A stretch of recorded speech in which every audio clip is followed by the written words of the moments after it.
Hey guys, so it's Sophia, and today I'll be sharing with you guys something I learned from my Bible study. So I recently started reading Genesis, and I'm now on Genesis chapter 4, and it talks about the first murder that occurred on earth, and it's between Cain and Abel. So Cain was the firstborn of Adam and Eve, and Abel was the secondborn of Adam and Eve. Cain was a farmer, and Abel was a shepherd. He had livestock, and Cain worked on the with soil, planting and growing stuff.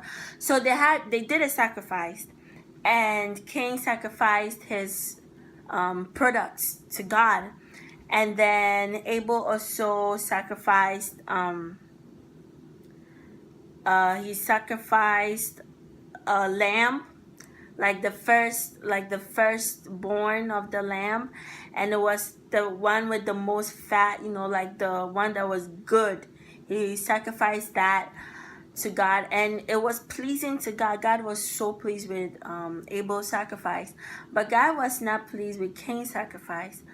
And Cain got very angry about that. He did not understand why God does not regard or appreciate or accept his sacrifice. And he was filled with so much anger towards his brother and towards the whole situation.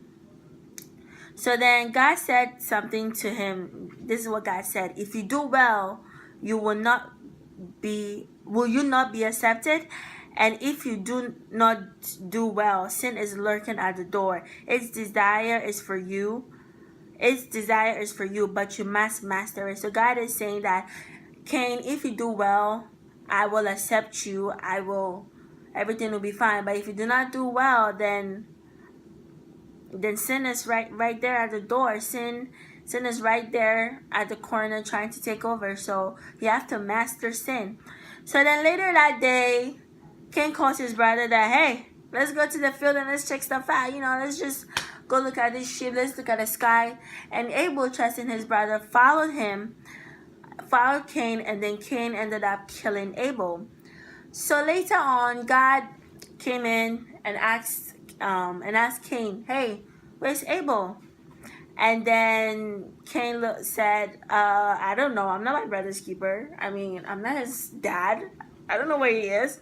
So then God realized that, okay, you killed your brother because the cries of Abel went before God. And then God was like, okay, Abel is my beloved child, and you are also my beloved child, but the cries of Abel has left me to punish you. So you're going to till the ground, and the ground is not going to be as fertile, as strong as it used to for you. Now you're going to be a fugitive of the ground. So then Cain said that this punishment is too much for me to bear, because now wherever I go, people are going to want to kill me. But then God said to him that, no way, nobody is going to be able to touch you. Anyone that touches you, Cain, is going to suffer 7 folds of vengeance from me. And then God placed a mark on Cain so that nobody will be able to touch him. So by reading this story, there are a couple of lessons that we could learn. The first is we should learn to be happy about others' blessings. We should learn to just be joyful and celebrate other people's blessings. It doesn't matter if what we did is not going well. Let's just appreciate and praise someone's blessing. Cain got so jealous and envious and angry at his brother at the fact that God appreciated Abel's blessing. So he got angry at the fact that, why not me? Why not me? Why not me? Everything does not have to be about us. We have to learn to celebrate other people's successes as well. And by doing so, we also will be able to receive our success also. If Cain had just been like, oh wow, that's great, brother, what did you do to do this? What can I do to also please God also? He didn't inquire. He didn't try to find out ways by which he can improve, he can get better. He just ended up getting jealous and killing his brother. And the funny thing is, whenever we allow these emotions such as anger and jealousy and enviness to overtake us, we end up allowing that to control us. And then that's where God said that sin is right at the door. We end up committing a sin, maybe like Cain killing his brother, and for us we can end up doing something also to someone also. And then the funny thing is, Cain and Abel are both beloved children of God. God loves them both. And when I was reading this, I was so surprised at the fact that God punished God punished Cain, but still reinforced the fact that I'm still going to protect you and nobody's going to harm you. And then it just came to me that, we as human beings, we're beloved children of God. And although we continue to sin and we continue to push him aside, he's still going to be there with us. He's still going to be here with us, protecting and guiding us.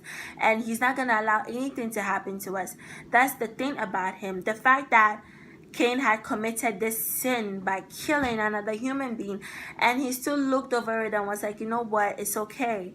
I'm still going to look over you. Although you've committed this sin and you are punished, I'm not going to let anything bad happen to you. So my message is, we should learn to celebrate other people. Don't let jealousy or enviness override your heart and just overtake you. Just learn to celebrate other people's success. If your friend comes to you and tells you a good news and tells you that she got the job that you both applied for, hey, just celebrate her. Maybe there's a better job offer for you out there, so just celebrate her. And understand that if you allow these negative emotions to take over you, sin is right there waiting to just pop right in. So learn to master sin. Don't allow sin to always take control of you. So that is my message, and thank you all so much, and have a great night.